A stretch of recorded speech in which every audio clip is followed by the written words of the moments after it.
नमस्कार मंडळी, मी आणि माझी मुलगी स्वागत करत आहे तुमचं आणखीन एका शॉर्ट व्हिडिओमध्ये।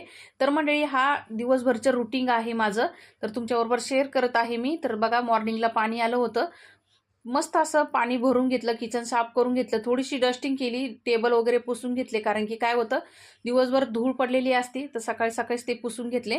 नंतर ना झाडू वगैरे मारून घेतला, अंघोळ करून घेतली, पाणी आलेलं होतं तर लगेच कपडे भिजून कपडे धुवून घेतले। आज सकाळी मेटची मुलगी एकच होती नाश्त्यासाठी, तर म्हणून बाहेरूनच नाश्ता मागितला होता, वडापाव समोसे। तर मस्त असा मुलांनी नाश्ता फर्स्ट केला।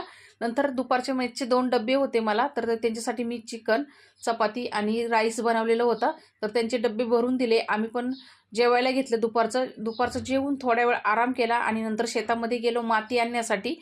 आपल्याला झाडं लावायची आहेत म्हणून ही माती आणलेली आहे, त्याचा व्हिडिओ नक्कीच येईन पुढं। आता घरी आल्याच्या नंतर आईस्क्रीम खाली। तर मंडळी, हे होतं दिवसभरचं रुटीन। कसं वाटलं कमेंटमध्ये नक्की सांगा। धन्यवाद।